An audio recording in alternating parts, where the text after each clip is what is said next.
सबैजनालाई जय मसी। पहिलो कुरो चाहिँ म क्रिसमसको शुभकामना पनि यहाँहरूलाई दिन चाहन्छु र म सेन्ट लुइस मिजोरीबाट न्यू लाइफ चर्चको साँझमा चाहिँ मैले एउटा भजन लिएर आएको छु र पक्कै पनि त्यो भजन सुनिकन यहाँहरू मनोरञ्जन साथसाथै आशिषित बन्नुहुन्छ भन्ने मैले विश्वास लिएको छु र यो भजनलाई म प्रस्तुत गर्न चाहन्छु है त।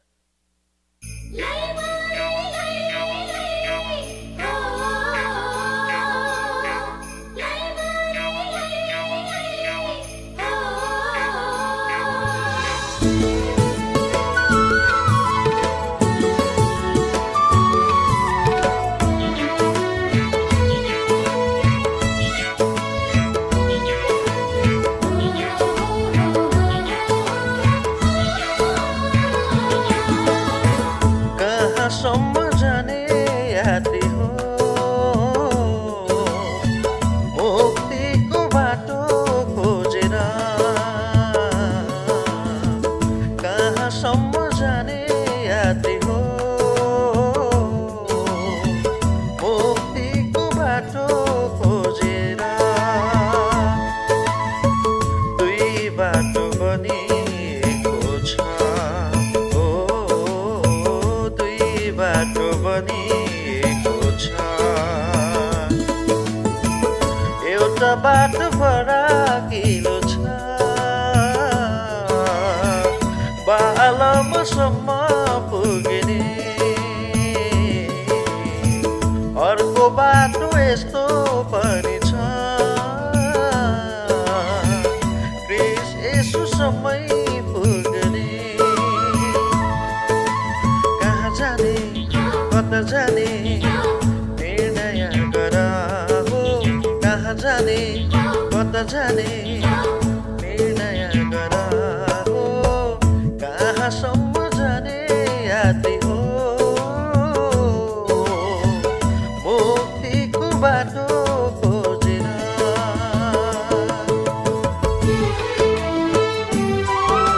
सबैजनाले ताली।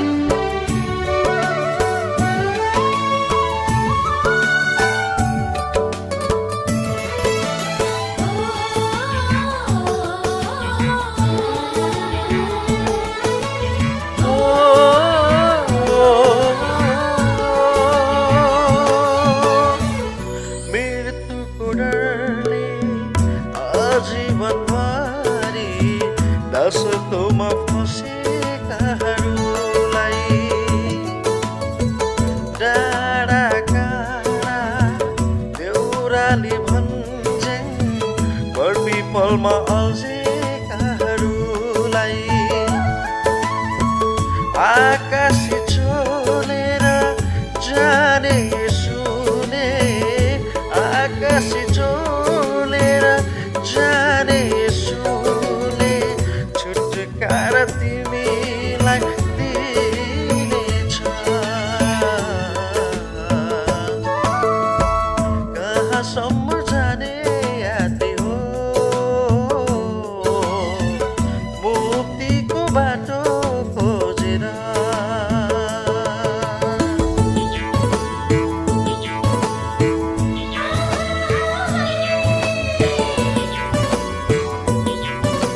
र परमेश्वर चाहिँ महान हुनुहुन्छ है।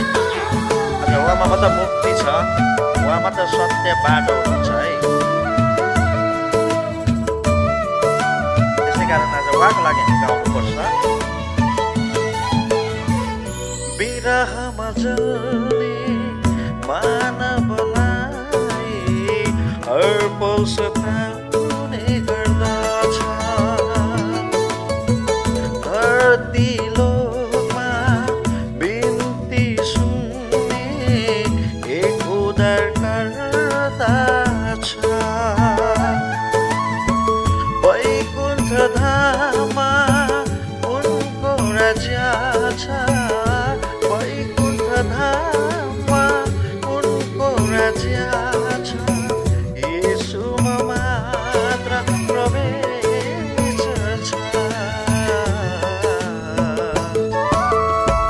कहाँसम्म जाने यात्री हो, मुक्तिको बाटो खोजेर। कहाँसम्म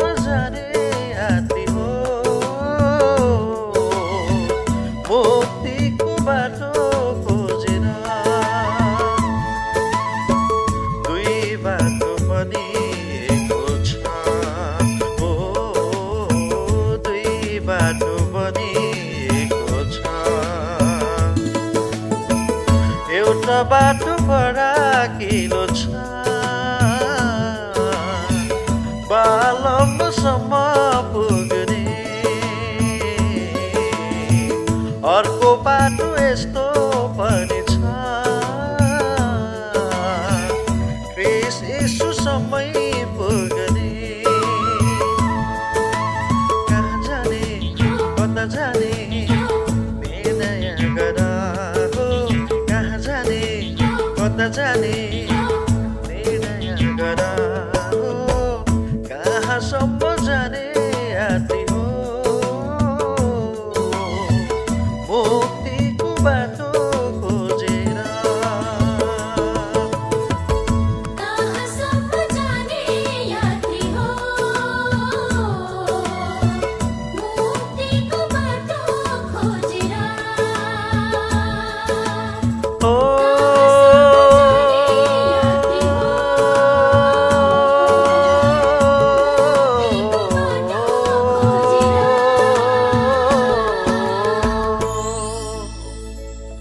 थ्याङ्क यू धन्यवाद हुन्छ यो समय फेरि पनि म हाम्रो सञ्चालकज्यूलाई दिन चाहन्छु सबैजनालाई जय मसीह